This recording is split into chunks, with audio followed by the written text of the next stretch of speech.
Hello, everyone, and welcome to episode number 16 of Excel TV on this balmy Tuesday night down here in northern Florida. So first up, Oz, how you doing? I'm doing wonderful in the Pacific Northwest. I left Chicago August 15th. It took 16 days to get here. I've been in Portland, Oregon, and they warned me that winter is coming. It's about to get cold and wet. And what about you, Jordan? Oh, I am great here in Dayton, Ohio, where not much changes except for the weather. The leaves are falling and things are getting redder, I guess, outside. The leaves are getting redder, but I am happy to be here and happy to come back. We had quite a break. And how are you doing, Cary? Doing great here in Toronto, Ontario, Canada. Well, hello, everyone. This is Rick Grantham of Excel TV, Excel.tv, and also ExcelSumo.com. Tonight is being brought to you. See, here's the great thing about it turning into the fall. It's almost pumpkin time, and that means Shuck Top comes out with their pump wheat beer. So it's a special night. It's a special time of year up here in sunny Florida. But we do have some special announcements tonight. I want to share my desktop here real quick. I mean that, yeah, all the bourbon barrel aged stouts will be coming out soon. That's a good time of the year. This is all good stuff. All good stuff. So everybody at my desktop now should be able to see this. And I want to bring your attention to something we've been working on in the background. This is Excel Sumo, ExcelSumo.com, where you get the chance to showcase your skills. Now, if you come over here to ExcelSumo.com, this is a contest. This is powered by Excel TV, to where we're putting on a contest over the next 2 months to find who has the most awesome, dignified, powerful spreadsheet in the world. So this is a tournament. This is if you scroll down here, if you play this video, it explains everything about how it works and how you enter. And basically, this is 60 to 90-second showdowns to where your spreadsheet goes head-to-head against other spreadsheets. So you can apply here. It takes you through the application process, as well as, you know, how does it work, some frequently asked questions, etc. So here's the thing. Here's what you win. You might say, wow, yeah, that sounds pretty cool, I think. Let me go check it out. But if you come over here to the home page, scroll down here to the bottom, you'll see there's 4 main areas. So as you enter this contest, let's go through the prizes first. First place of this contest, the winner goes to the World Financial Modeling, the Excel Financial Modeling World Championships in New York. You know, in addition, the winner receives a Microsoft Surface Pro 3. Second place wins a new Samsung phone, and third and fourth place, thank you, Chandu, is getting some free courses from chandu.org, the free pivot table training courses. Now, what's going to happen is there are 16 of the hundreds of people who may enter this, 16 people are going to go head-to-head in competition. Your spreadsheet against someone else's spreadsheet. There is only one victor. So let's come back to me here real quick. Thank you for that. Thank you for that there, Oz. That was me. That was Jordan. Oh, that was you. That was awesome. That was awesome. So I'd just like to encourage you to find out more about this. This is something exciting, we think, for the fourth quarter. The winner of this gets to go to Model Off. It gets to go to Financial Modeling World Championships, and there's great second and third place prizes. Basically, what is your solution? What is your Excel solution? I mean, what is something that you've done that you can't wait to show the world? Have you created a video game in Excel like our guest has? Or have you done something else that you just wish that the world could see it? This is your chance to show the world and go to head-to-head combat against the best people in the world. So go over there to Excel Sumo and check it out. Jordan, let's talk about the challenge from last week. Okay. Well, you know, I have to add something. You know, we also might be in New York City for Model Off. So, you know, if you get first place, you don't just, you know, win first place and all that. You can come and get our autograph, which of course is worth more than anything else. So, because they're big, our autographs. So make sure you come and see us if you win. Okay, so we're gonna. How much could I eBay that autograph for? really, It's all good until you What do put you a think the valuation I'll of that pay you. is? I'll pay you not to take me seriously. What's the money you make on that? Okay, so let's do this. Let's do this challenge. Okay, so I'm gonna flip on that screen share. This is always the fun part where I get to show my screen.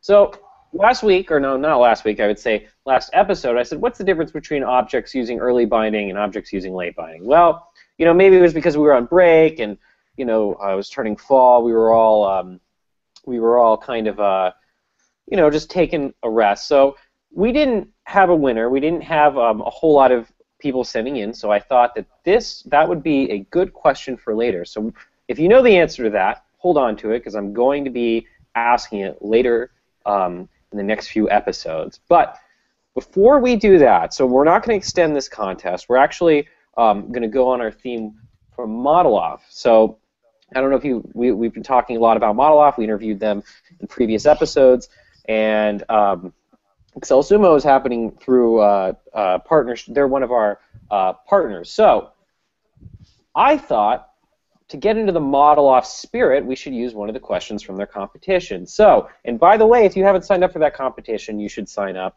And if you win this week's challenge, you will get a free entry into the competition. So let's do it. Episode 16 challenge. Which of the following functions can be used in a simple formula to determine how many weekdays there are in any calendar month? I won't lie to you, I got this one wrong the first time looking at it. So you see this is a multiple choice answer. What we're looking for is A, B, C, or D. You can also put an E if you have a really funny solution, but it probably won't win. So if you think you know the answer to this week's challenge, send 4 payments of $29.99 to Jordan Goldmeier, and you will get a French fry maker. Also, you can tweet us at Excel TV. You can tweet that answer. You can also send us an email, challenge@exceltvshow.com, or challenge@excel.tv. So we also bought that excel.tv domain, and that will be our new domain, but we still have the old one open just in case you want to send us information for the time being. And also Facebook. This challenge will appear on Facebook in the next few days. So you can go to facebook.com/ExcelTVSeries if you know the answer, which you should. Because you have a 1 in 4 shot. A 1 in 4 shot. You should try it. All right, Rick. That is what I got. And for 4 simple payments of $29.95. Right. That's good stuff. French fry maker. I was trying to think of something funnier, but it's the best I could come up with. Oh, that's all good. So I got to tell you, first, we have a special guest this week, and the first time I talked to our guest, Cary Walkin, gosh, I want to say it was a year or so ago, maybe a little bit longer. Whenever Cary came out with a game, and I want to say this game was, gosh, a year and a half, almost 2 years old now. And this is a game called Arena.xlsm, if you haven't heard of it. So that Cary created while he was going to school, while he was getting his MBA. So Cary's a certified CPA. Cary, how are you doing? And would you mind telling us the story a little bit of how did this game come about? What is the story of this? For sure. So basically I was creating the game as a learning tool for while I was taking an Excel course. And you can actually tell very, very simply the mechanics in the game match the timing of when I was actually learning things in the course. So for example, I think the first lessons that we did was simply kind of like a Hello World application where you simply click a button and then the text Hello World appears. So from that lesson, I was like, okay, well, instead of Hello World appearing, why not a smiley face appears when I click this button? And that's how the player is first introduced into the game. And then I realized, okay, well, let's expand on that knowledge set that I now have. What if I added another button and simply moved the smiley face by changing the text? And then I had motion, and that's basically how I created motion in Arena.xlsm. Taking that next to the next step was like, okay, well, how do I build some constraints on this motion? And that's how I developed the collision detection, was through a bunch of if functions. And basically just looking at the game as a way to reinforce what I was learning in my Excel course. How long did it take you to build this? So here's what I think. You know, I think I was in college for a good 12 years, right? So I was there. I could have done some stuff, right? You'd think, right? I spent enough time there, and I never really did too much. I got pretty good at beer pong, pretty good at quarters.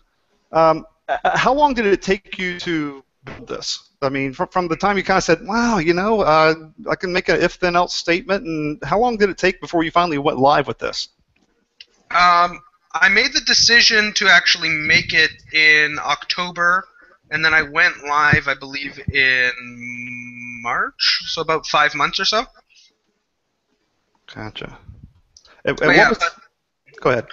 Oh, yeah, sorry. So basically, the way that it worked was, again, in line with the course that I was doing, which was from September to December. And by December, I basically had a working alpha of the game. And then I spent the next couple of months doing polish and adding additional content, rather than having to add any sort of technical challenges and systems. Well, what sort of class was this? This was like a spreadsheet VBA macro class, right? So the things that we were learning in class would be things like how to use macros to automate workflow, things of that nature. I know we like created a simulation for one project, that kind of thing, like a Monte Carlo in Excel. What do you mean by automate workflow? So, for example, like using macros is pretty much what it comes down to. So anything that would be a repetitive action, you know, recording the macro and then actually going into VBA to edit the macro. And that's actually what I found was the most helpful when creating a game was, you know, even if my programming knowledge was weak, I could record the macro and get a general idea of how to go about getting started. And then, of course, the Excel community is phenomenal. So anytime I didn't know how to do anything, you know, I simply just Googled it. And usually someone had already done the thing that I was trying to do. In a different context, but yeah. Cool. So when you started doing this, were you just sort of messing around, you were experimenting, and then over a few iterations you thought, wow, I have a game here. Did you say, you know what, I'm going to go out and make a game? Like, did it evolve? Or you just kept adding things and you saw a game come out? It definitely is kind of all of the above. When I went to do my MBA, I knew I wanted to get into the games industry. And I knew that the best way to get into the games industry is to make cool games. Now, being a CPA, I felt like it was important for me to use what I knew, which was Excel. So that's how that decision came about. But the actual game itself was not designed to be this big, giant game. That was a process of adding on things as I was learning more and more things. You know, at first the game was just a very basic kind of cat and mouse game, where I was like programming the AI, and that's all it really did. And then as I learned more and more things, I developed each of these systems in a modular fashion so that I could add them on and create a compelling gameplay experience. And something that was, you know, a little bit more challenging than a cat and mouse game. So when you posted, so when you made your game, did you think that it was going to be as big as it became? No. Did you know? Not. I mean, were you like finally? I mean, you know, sometimes you make something, you're like, this is going to be big, and rightfully so. And sometimes you do something, and you're just like, I'm going to put it on the web and see who uses it. I think part of the issue is because I was making it, I didn't realize that it was cool. Like, I don't know if that's something that you've experienced, but it's just like, you know, you're testing something, you're in it, you know, you're spending hours and hours and hours on it. You know, it was just like a pet project, and I only realized that it was cool when I would show it to people and get their reactions. You know, and people were like just genuinely amazed, and that they, I had some people just say, like, you have to release this thing now because people need to play this. Right. And that's actually what led me to actually release it rather than just keep it on my hard drive as a pet project. So I'm curious. Okay, so you mentioned cat and mouse game. What is an example of something that says, it would be cool if, and then you stick it on, and then it becomes another, wow, it would be cool if. That's how I hear the development happening, is that you weren't thinking about 5 pieces at piece 1. They came as you said, wow, this would be cool if I could do it. Yeah, that's the exact, what you just vocalized is the exact iterative process. So, my first one is, hey, wouldn't it be cool if I had, a guy walking around the screen? Like, that already was what I thought was the cool thing.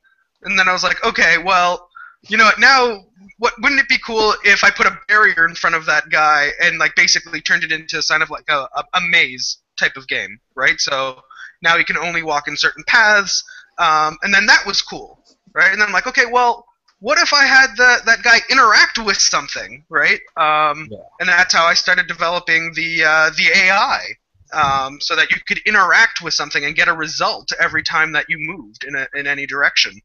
Right.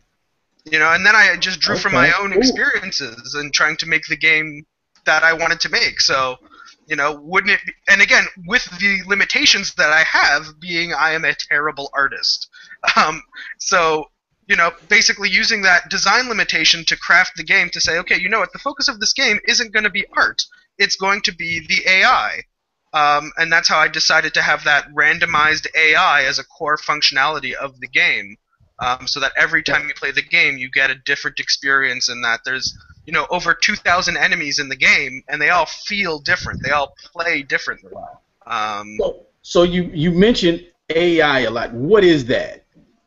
And how does that show up in the coding? So AI is just a fancy way to say giant if statement. And they're basically... we know that. Okay, that's good. Yeah. Basically, the code for arena.xlsm is it waits for input from the user and then triggers a massive if statement. I tried at one point to do a flow chart, and it's just a massive, ugly if statement. And so what the AI does is, for example, there's enemy movement AI. So if the player's at a certain location, the enemy will see, okay, well, what is the most optimal way for me to get to the player, right, to attack the player? There's AI that works in enemy behavior as well. So, for example, some enemies might have a random chance to dodge an attack, or they might have, special attacks. And that, again, is part of the if statements, where it's just like, oh, well, it's a Boolean check. Does the enemy have this ability? If so, engage in this behavior type of thing. Cool. Okay. So once I learned the if statement, it all kind of just came together. Now, AI, are you saying artificial intelligence? Yes. I don't know if maybe that's not the appropriate word, but I'm pretty sure. No, that's right. Yeah. Just to make sure our viewers know it. No, AI is artificial intelligence here. So that's... Cary, I'm always interested in kind of the business side of this. And how do you go for a guy who's in his dorm room, or is going to college full time, who probably isn't knee deep in the business world yet, to creating a game, to having it go as viral as it did, as quickly as it did? What were the steps that kind of made that happen from the time you said, okay, I'm going to put this out there, until you're in all these magazines? How'd that happen? And I want to add something to that question about, did you have a conversation about bringing in lawyers and protecting your intellectual property and worrying about if you could protect your code and all of that kind of stuff? Okay. So the first part of that, regarding launching it and marketing, is I actually launched it, again, similar to how I built it, where I built it when I was taking an Excel course. I launched it while I was taking a marketing course. So I was applying the principles of that marketing course to the launch. So how to effectively launch a technology product was one of the things in that course that we did, as well as personal branding. So creating the website that then enabled the launch of the product was another thing that we did. So that was that element of it. The intellectual property question, Oz, that you raised, that didn't really cross my mind, largely because I did not release the game with the intention to monetize it. I released it with the intention to gain notoriety so that I could enter the games industry. Right? My goal was to make sure that this game got into the hands of as many people as possible, so that my name would be out there. It worked. It worked. Right. And I asked that because, and I wonder if the others of us here have dealt with this, or even people in the audience. You build something in Excel, somebody sees it, and then their eyes light up. You can sell this. You can make millions off of this. Well, it doesn't seem to me to be so easy. And sometimes do we worry too much about intellectual property and trying to protect code, or hey, I'm the nice guy that's giving it away, and then watch somebody on the other side of the world get rich. So all of this stuff goes through at least my mind when somebody comes to me and says, this thing is cool. You should make millions. What are you doing?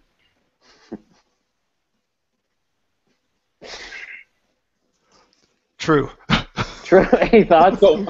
Here. You should make millions. We should all make millions. Right. I have any thoughts on that, Cary? Well, from a couple thoughts. First, no one gets rich making Excel games. Okay. The second thought is that you can't really protect your code in Excel. That is one of the unfortunate realities, because Excel is not actually creating an executable. So even if you password protect your code and all of that, it's still fairly easy to hack that and to unlock that through the use of a hex editor or things of that nature.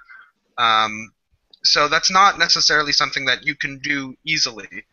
That being said, I'm all right with that, given what I'm trying to do with Excel. So let's say I'm a new, I want to get into the game industry. So I guess I have two questions. The first is, if someone came to you and said, I want to make a game in Excel because I want to learn game development principles, do you, looking back, think Excel is still a good platform for teaching that? And then the second question would be, Excel aside, what advice would you give to our viewers just about becoming part of the gaming industry? Those are great questions. The first is regarding Excel in general. For the use of games, I am a heavy advocate for Excel within the game development process, in particular for prototyping game concepts. It is very easy and very quick to prototype your design in Excel, because Excel predefines all of the cells in the range and all of this data, all of this back end. You don't have to deal with when you're doing a prototype. And with prototyping, you want to get something out there, as quick and easy as possible, so that way, you're either failing fast or you're iterating quickly, and that way you're, able to design the game that you want to do.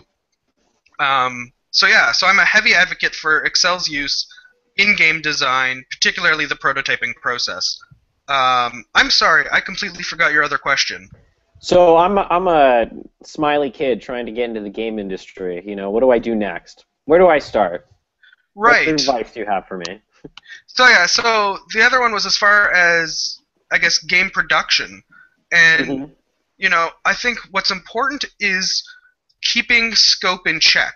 So one of the benefits of launching Arena.xlsm is the question that you presented actually happens fairly commonly. I do get a lot of people coming to me wanting to make games in Excel and wanting my advice or feedback on their games. And the biggest issue that I come across is people who have, this grandiose design in their head for like a massive game. And the problem with that is, while that might be fun to play, I can assure you it's not fun to build. So, you want to make sure that your motivation, you can stay motivated. And the best way to do that is to consider things, in very small modular pieces. Like my first goal was just have a moving player. That was it. And I think if my goal was to create arena.xlsm at the very beginning, I never would have finished it. And the best way to enter the games industry, at the very least, is to finish a game. Finish and release a game, and that illustrates your competence and what you can do. We've seen a lot of success in folks building things in Excel that have already been built, so like that 2048 game. So that was an iPhone app, and then someone made it in Excel. And I wonder if a good place to start is to look for something kind of simple that's already been done and see what you can recreate in Excel. Oh yeah, there's been great simple Excel games that were made. Like I think I saw someone made like Snake in Excel, Pac-Man in Excel. Like start simple, or start modular, and then go from there and create your own thing. So, Cary, can you explain to me kind of what it was like? So, what is the tactical steps that you took whenever you put this game out? So, say somebody's created the next Snake game, right? Or the next they created stuff that they want to try to get it out there. And as Oz was saying earlier, it's not like everybody's going to make $1 million, but what steps did you take, or what sort of steps would you recommend that people take that you found to be successful for getting a product out there? Definitely plan the marketing strategy. The if you build it, they will come strategy is not an effective strategy. So, before launching, I had drafted a narrative which tells a compelling story, and that's important to establish why someone wants your product, right? So it's not just, oh, here's what my product can do for you. It can do A, B, C, D. It's, why do you need it? It's very similar to, I don't know if you've seen The Wolf of Wall Street, Yes. but at the end, he's telling people to sell him this pen, and the idea there is you're creating the desire rather than talking about the functionality. And when it comes to technology products especially, you want to be able to appeal to your target audience, your target demographic. Gotcha. So go ahead, Oz. Now, if this happened piece by piece over time, at what point do you have some sense of who the market is? I didn't. Right. This started as a pet project for me. Right. I didn't expect to release it at all. It was only until, I guess, January when I started taking a marketing course that I was like, okay, you know what, this would be a good time to try to apply these concepts with this product and see what happens. Right. Then you need to take an investment course. You need to start planning your life around courses you take, man. This is a good strategy. Huh? I got it all wrong. I mean, if you do want to read up more, I guess I'll give a plug out to my marketing prof, Marcus Giesler, who writes a lot about introducing products into the technology space, and you can actually get a lot of his published papers, which are surprisingly easy to read, and really do a good job about creating a narrative and crafting that strategy. Gotcha. The good thing is our topic of the week this week is pretty much right around the same, the same area. So, Jordan, would you mind kicking us off with the topic of the week? Sure. So this week's topic is really, we were thinking about games, Excel games, and games in general, and I just wanted to hear your thoughts on the process of learning through developing a game. So this is a very interesting approach that Cary had, which was to use his class, and to help to use what he was learning to build a game which is also interesting because he probably had to turn in homework and didn't get graded on the game and made this awesome game too on the side. So,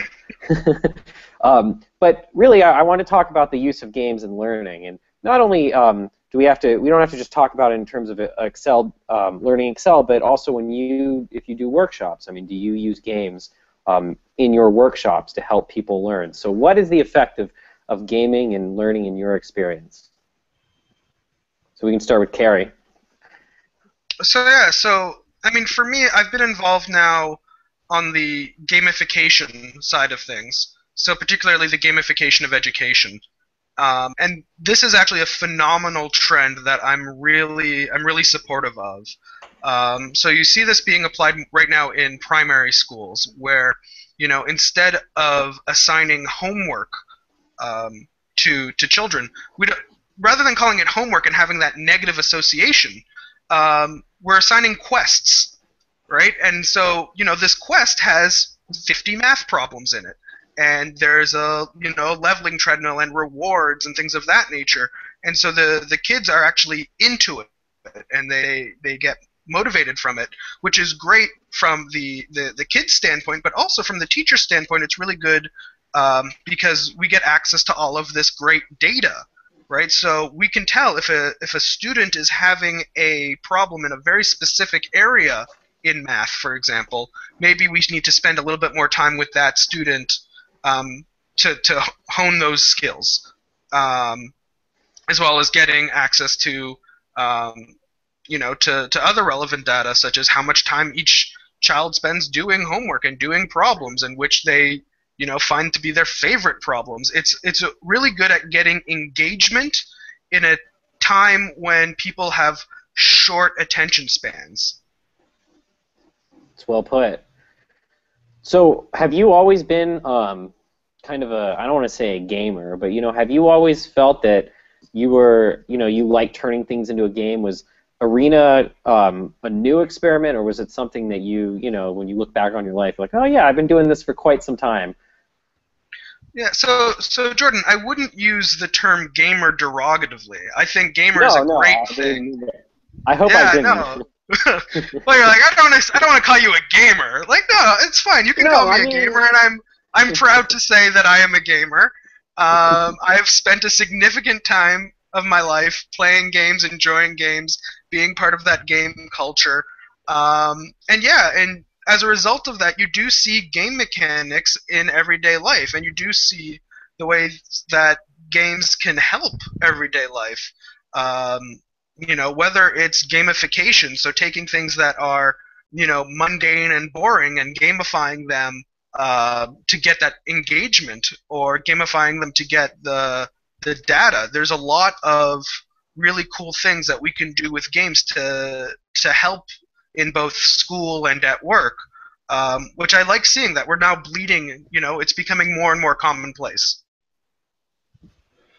Well, okay, so if I can jump in, if it's kind of free flowing here. Okay, first of all, my initial reaction is I hate games. Right? There's all kind of other things come into play. With if it's timed, that comes in play, reading and all. See, I wrestled for 14 years. I fenced, so if I can grab your ass, okay, let's play that game. But that's a game. Well, I'm very curious what you don't like about games. Okay, well, see, when I think about like a Sudoku or something, okay, so I get this thing accomplished, and then there's just me sitting there. So a classroom. Whoever does this in the fastest amount of time. Okay, now we got that element, and not so much, the intellect or whatever. All those other things come into play. But here's where, as I listen to you more, maybe I do like games in a sense of can you scrape this website? Now something competitive comes up, and then I see the pieces. First of all, how are the URLs built? How can I tell Excel to build the URLs right? what happens with slow loading web pages. All of these pieces come together, and then when this thing is working, yeah, it's like having run a marathon or solved a Sudoku or whatever. For me, so maybe I don't hate games in that way, but it's these other kind of things that bother me. But anyway, I really want to get into that detail at some point. Maybe after the show, Oz, you and I should have a talk. Okay. Therapy session. No, not a therapy session, but I think that there is something. I mean, the thing is, you know, as a game designer, my focus is entirely about the player's emotional state as they play the game. And so it'd be very interesting to actually have you play test some games and just to see like what it is, the things that you hate about games, just as a test case. I would like to see that. I think that would be interesting for me. Okay, cool. To jump in here, one of the benefits of having so many children is, you know, I've seen all my kids go through this cycle. So, I have 5, right? And so 20 years old all the way down to 7 years old, and I just saw something interesting in my 3rd grader just last week, or just the last few weeks. Used to hate doing homework and all that sort of stuff, but he introduced me to something that he has to do his homework on now. It's something that you were talking about a little bit earlier, Cary. Something he has to do his homework on, where he logs into the computer. And logging into the computer, I don't want to say it's a Facebook for kids, but it's like a area where he has to go in, he does his math problems and all that sort of stuff. And in addition to doing that, he converses with the other kids that are in his 3rd grade class, and it's something that he can't wait to get home and be a part of. And, you know, the teacher unlocks certain things that he may be struggling with, what his scores are, and unlocks certain things for him to work on, that he can work on. And I just think it's interesting that now that it's something, it's in a mode that he's more interested in, jumping on the computer and it being fun and something that he's used to kind of doing anyways. And now it's not just, you know, him sitting down with a piece of paper and a pen and trying to remember these 13 words and how they're spelled and all that sort of stuff. It's just kind of the eyes light up. You know, it's a cool thing. Mm-hmm. And that's what I love to see, and that's how you can tell it's effective, when you're getting that change in behavior and that change in attitude as well. And then you also can see what's nice about having everything digitally is you can actually chart progress. So, you know, it's not just, you know, hey, Rick's kid, here's a whole bunch of homework to do. Here's 50 questions of homework, and you're going to get that all the time, right? And then, you know, you come into class and, the teacher checks your homework and grades it, right? Rather than that, you can actually chart out the progress to see, you know, where they're learning and what, you know, subcategories of areas that they're learning. And you can actually quantify and see the learning in a objective manner, which is really great for educators, as well as parents as well. Gotcha. So Jordan, anything else from you? Well, I was wondering, you know, because I think we've all led workshops of some form or another, and I've always thought, wouldn't it be cool if I put a game in this workshop, and then I never really do. But I was wondering if anyone has tried that out, has done sort of a game in their workshops to see, to really get audience participation. Well, now see, okay, through this conversation, I am... I'm going to request a definition of gamification or game, because when I hear game initially, I'm hearing have you shown how you built a Sudoku or something in Excel, but that's very different from, say, nobody in the class has done VBA before. All right, who wants to sit in the hot seat and build a form emptier in front of God and everybody, right up on the screen, and then when they get that and they install the button and push it, psh, whoa! Yes, so was that a gamification? Yeah, I don't know. I meant more like, you know, doing like a Jeopardy or like a multiple choice, something like that kind of stuff. Yeah.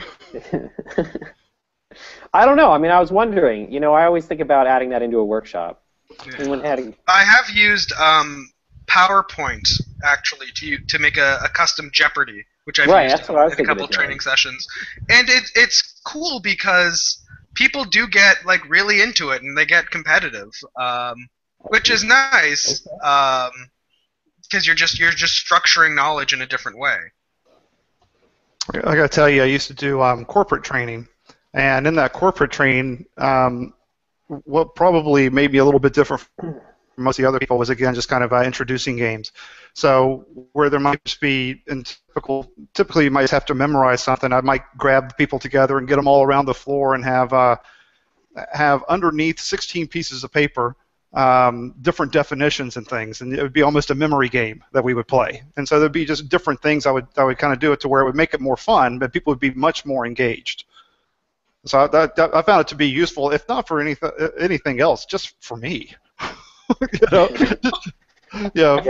those guys, man. For me, it's just fun. Okay.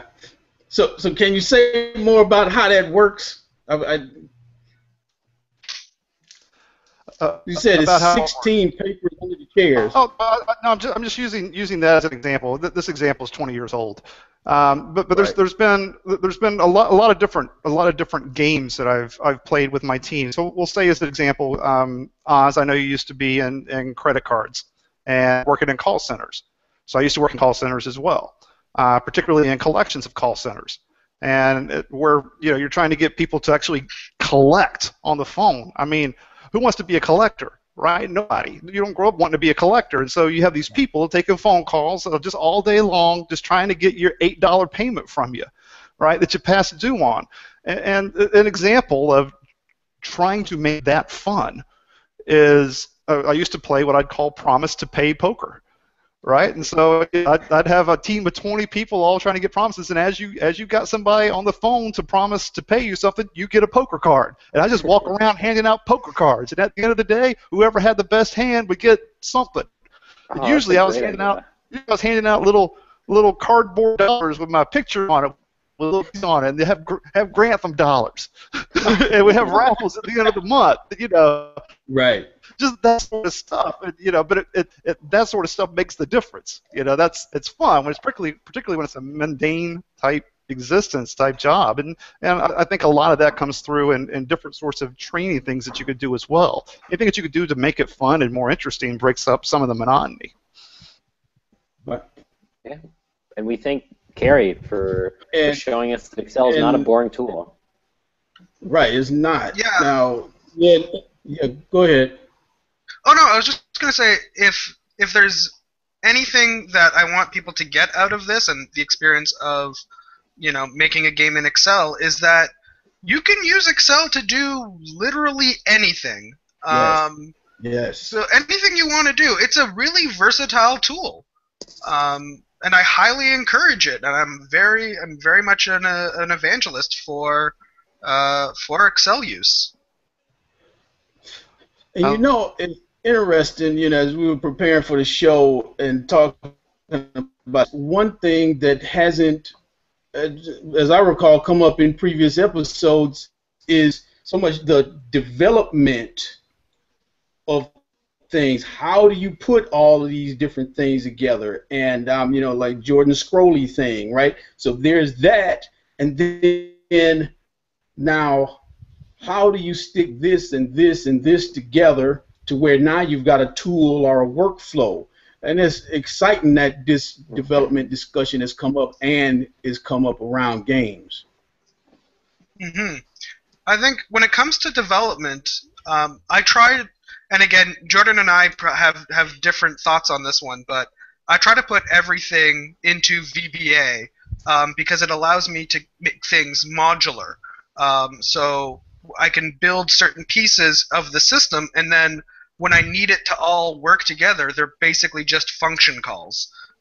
So I can work through things individually, and then when the systems are working together, if there's a problem, it's very easy to go through that and debug it when it's all in VBA versus nested in the actual spreadsheet. I like to consider the spreadsheet as more my output rather than my calculations or my input. All right. Gotcha. Gotcha. So Now, have you? Yep. So just one last question. Have you been in a discussion of what it's like to turn it from Excel to a game that can be on a phone or on a desktop as its own thing? And if so, what is that process like? I mean, it's basically recoding everything, right? VBA Right. is not going to work on a phone. Right. That's pretty much what it comes Right. down to. But the nice thing is that if that's what you're trying to do, all of the design is done, and it's simply just the mechanics of taking something into one language and putting it into another language. The difference there is that when you're using Excel, you can rely upon a lot of the functions that are pre-built into Excel, such as range lookups and all of the actual functionality of Excel, and you can use that in your VBA. When you're then trying to port it into an actual game, you can't rely on those functions, and those need to be coded. Understood. Understood. Yeah. All right. So have you talked with people about that? About porting, about Yeah. like taking an Excel game. Yeah, it's something that I'm actually currently playing with in C#, which is a programming language that I'm using with Unity, which is a game engine. sounds great. And again, using that as that learning experience, what we were talking about before. I don't know C#, but I'm doing it, to learn it.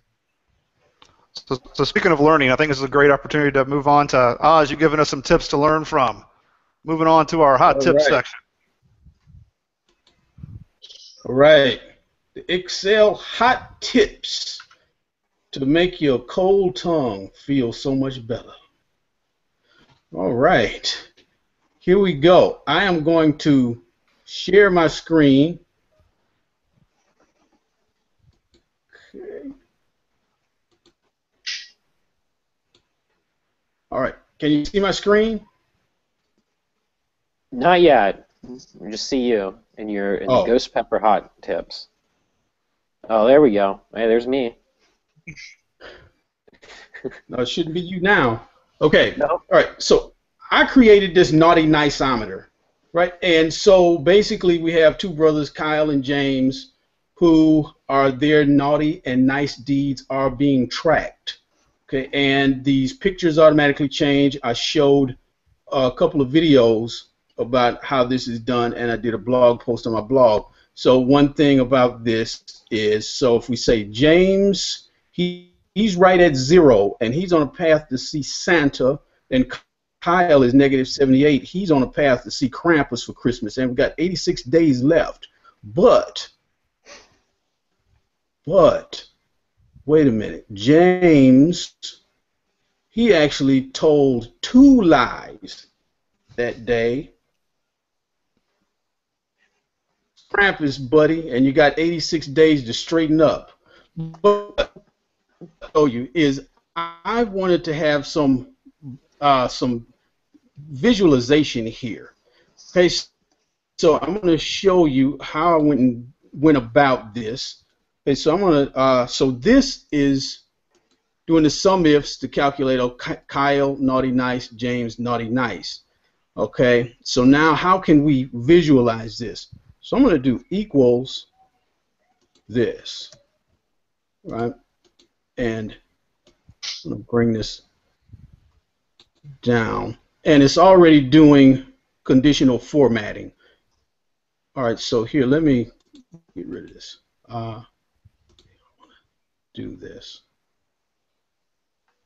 Let's see how I want to get rid of this, because I don't want to show this yet. Equals. Okay, so here are the numbers.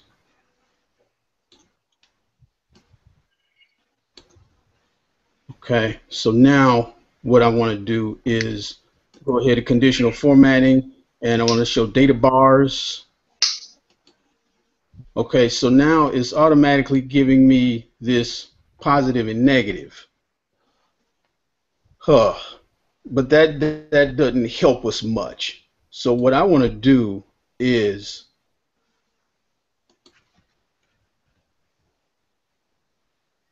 absolute value.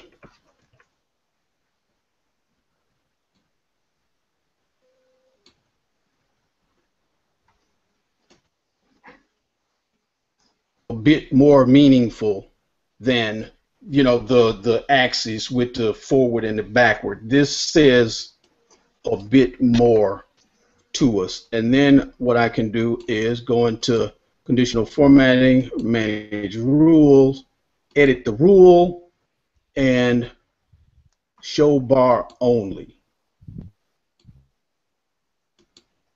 All right, so now we have a visualization that can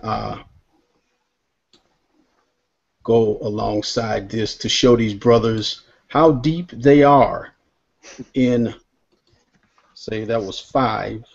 Okay. The picture's changed. All right, everything is updated, and you can see this naughty niceometer at my website, datascopic.net. All right, and kids, you do not want to see Krampus. There he is with his birch switches, and he will whip you. All right. Hey, Oz, I got a question for you. Just for Yes. our non-European audience, who the heck is Krampus? I was Googling that right now.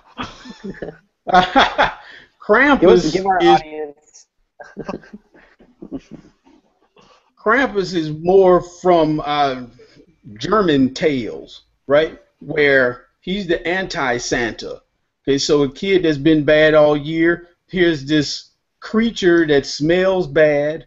His tongue is always hanging out, and he's got either cloven feet, or he's got one human foot and a cloven foot. And he taunts kids. He takes them off and he beats them with the birch swishes. He pulls their ears, and he just does just pestery kind of stuff to And them. so, Wow. so while Santa Claus is fake, Krampus is very real. Is that right? Krampus is very real. He's very real. That's I am now not- doubting the authenticity of everything you have said, Oz. Hey, you should not. I read it on the internet. He's Or else real. you'll so wind up seeing it's gotta be Krampus true. up there in Canada, Cary. Yeah. So Yeah. Cary, now you definitely want to study him. Definitely want to study Oz now. All right. You can make a game out of it. Well, Krampus So, is I actually wanna- in a game, The Binding of Isaac. Oh, okay. Oh, I didn't know that. Little All right, game so- trivia. So Oz, you got So, how many hot peppers is that? I'm going to give that 3 srirachas. Not often will you need to use absolute value in data to create a visualization, but it's something to know, right? Because you do want visualization, and sometimes having the literal positive and negative aren't very helpful. All right. So I'm curious, what do you all think about that kind of visualization? Because I know there's a lot of strong. Is it bad to show positive and negative like that? I think for what you were trying to show, because it's, you know, you're usually looking at it as a Boolean. Am I seeing Santa or am I seeing Krampus? Showing it like with the 0 marker in the center, I think was actually more effective, based off the sum of naughty and nice, right? So Okay. that way the data visualization, they're total points rather the individuals. I mean, Well, and I thought about that. But then the thing is, when they're going in 2 different directions, you really can't see how deep you are in one range or the other. Mhm. I think, you know, there's probably ways. I would say that because they're in opposition to each other, I like the idea of showing them in opposition with that center, but only they would have to be aligned. So I don't really like how conditional formatting does it. But on the other hand, the way you have it, I think it gets the point across. I think, you know, I might make just the naughty red and the nice green, or just some sort of cue that, you know, they're being set off. But in all honesty, I think, whether you follow our advice or not, I think the point does get across. Right. Yeah. And I just wanted to have that for discussion because data visualization and the conversation we had about using pie charts. Man, pie charts make people sweat and their eyes buck out. So, all right, cool. So that was 3 srirachas, and that was the hot tip. So how about you, Jordan? You had one as well? I do have one. All right. Let's jump to it. Listen, I want everyone to know I'm not calling anyone out with this, all right? I'm not calling Bill or Mike Gervin out, but their most recent Dueling Excel tip. By the way, I just have to say this, that if you haven't seen the Dueling Excel, the most recent one, it's great. Sylvia Juhasz, friend of the show, created an awesome new theme and opening sequence to it, and we are all in it. There's hidden visages of our faces in that sequence, so you should go check it out. I'm going to try to sum up the question and their response, and then I'm going to give you my response. So the question was, you have 3 values. Here I have value 1, value 2, value 3, Rick, Oz, and Jordan. Importance, this is in least importance to greatest importance. No, I'm just kidding. They're in random order. Over here we have a value list, and the test here is we need to find these 3 values in consecutive order within this list. So how can you do that? So Bill's method, which I have never really seen before and didn't know was possible, but we're going to recreate it right now, is you take these 3 values, and hopefully I'm doing it justice, because as I recreated it, I wasn't sure if I got it right. So you're going to take these 3 values, you're going to use that concatenation operator, the ampersand, to turn them into 1, and then in your lookup array, so watch what I do here. I'm going to select this range first. I hit F4. I don't know if I need to do that, but I'm just going to do it out of practice. So now I'm going to select the one right under it, hit F4, and then because we're doing 3, I'm going to do 1 more. Okay, so make that an exact match. Go back up here. We're going to do that Control-Shift-Enter. You see it came up with a 2. Okay, so that means that it found us starting with the 2nd position. So we know if it's greater than 0 or it's not an NA error, that it has found it. So that is the way that Bill presented. And then Mike did not have anything. He was blown away. It's actually a great video, so you should watch it. Mike did not have anything in response for their duel.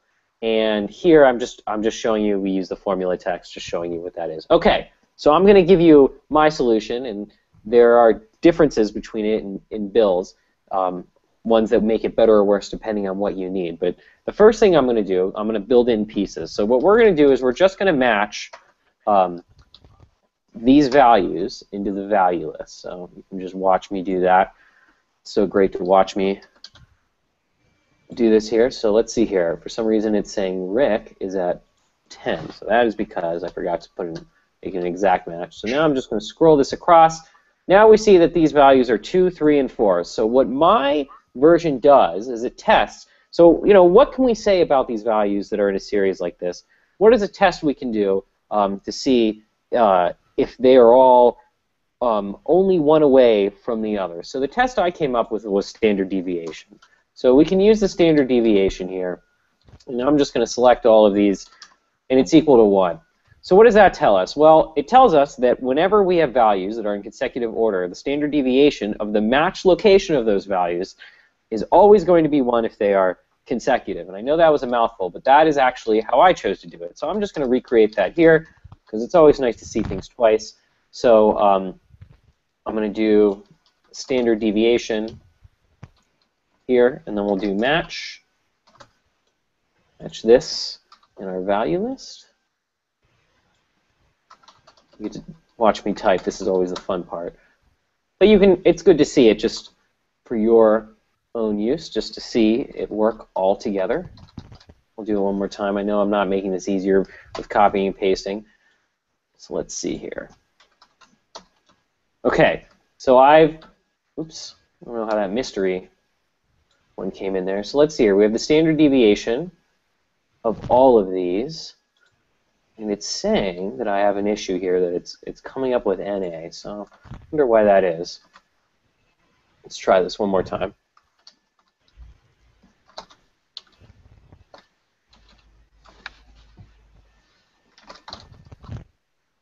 Match that in here.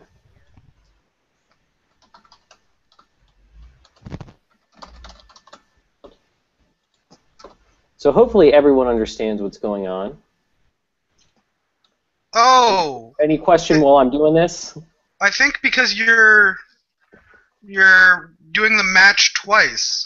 Because you use the match to get the location. Oh, yeah. And now you're putting it again in your what? standard deviation formula. Thank you for following me on that. Oh, what I'll do is I'll just drag these up. That's there what's you going on. go. Yeah. You know, that happens. I was starting to sweat there a little bit. It's always going to equal to 1. You know, we're going to have our experts in the back room cut all this, right, Rick? Absolutely. Okay, so all you really need to do is hit equals 1 here at the end of that, and that will test if it's true. Thanks for picking that up, Cary. I probably would have just sweat that one for the next 5 minutes. So that's how to do it. Okay, let's talk about this for 1 second. So one advantage to bills is that bills allows for duplicates. So I'll let you watch his video and figure that out. This one will not allow for duplicates. And one other thing, whether you consider this an advantage or disadvantage, that's really up to you. But this really doesn't matter if I put them in order or not. So that may be a problem depending on what you're looking for. So it can go reverse order. It doesn't matter if it goes 3, 2, 4 because the standard deviation of those elements is always going to be 1 regardless of order.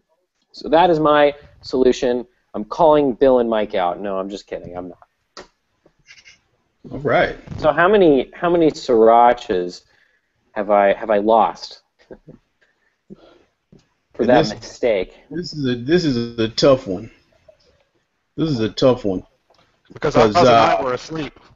Thank you, Cary. No. I took a little nap. Because I like seeing the standard deviation.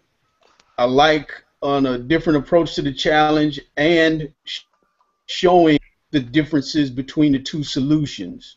So what I'm going to do, I'm going to say a 3 for the overall presentation and the thought process, right? But then there's a 2 for actually needing it. So, but a 3 overall. Yeah, I don't know if you'll really ever use this, but I thought that was kind of a an interesting solution to throw in there. But the thought process, yeah, really good. All right. He's got the really cool thing nobody needs. That is, that is a story of my life. That's my blog.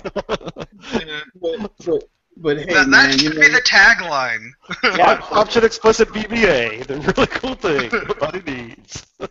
But hey, if it makes you work, then hey, because I've got this dream of putting vertical doors on my 97 Geo tracker. Now, that's gonna be something. I'd never get my money out of it, but hey, I feel good. That's what's important. Maybe. That's right. All right, everybody. All right, y'all. So thank you. Right. So what's up? What's happening? So I'm going to do a quick screen share and show you a few things that are going on in the Excel community. One moment.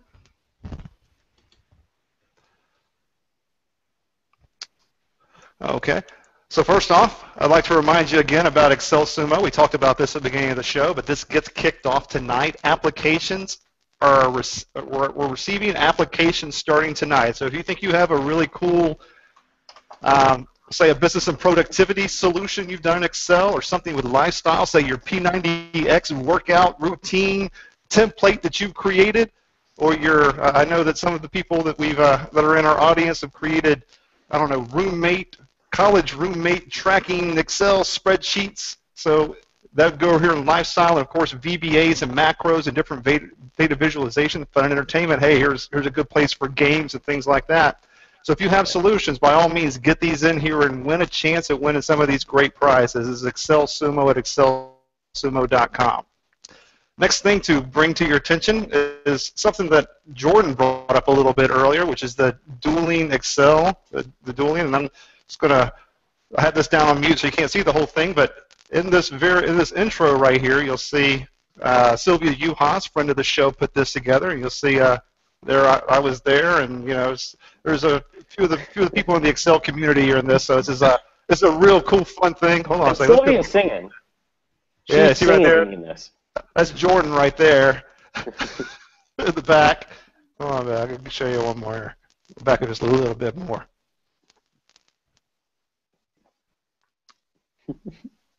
Bam. There's me. I couldn't tell if this was Oz, but there's Oz right there. I think it's Oz. The real cool thing was, I think, right here at the end where they had like the dancing girls. So Sylvia Juhas and Minda Tracy and Christina Zabos. Anyways, a real fun thing that she put together. And I have this on mute, so you can't hear the whole thing. But yeah, we'll put this link down here so you can come check it out. Just a lot of cool stuff going on. Also, I want to remind everybody to go over to Cary Walkin's blog, arena.xlsm, over here at carywalkin.ca. That's .ca, and just go check that out. He's got a lot of cool stuff going over here. And if you scroll down far enough, you'll even find that's the download arena game. But you'll see anytime there's sort of gaming stuff happening in Excel or something going on, Cary tends to talk about it here. So you have the 2048 game, of course. And if you go scroll down far enough, you'll even see some things that Jordan did down here as well with his maze. So go and check out Cary Walkin's blog as well. With that, we'll stop there. And I believe Cary, you also had something to share. Oh yeah, just if you are going to be in the Montreal area, I'm going to be speaking at MIGS on November 10th and 11th, talking about advanced spreadsheet skills for game designers. So, we're going to be talking about prototyping, documentation, and using analytics to make really cool games with some serious Excel skills. So check it out. I would go if I were there. Maybe I'll drive up for it. Yeah, Montreal's not too far from you.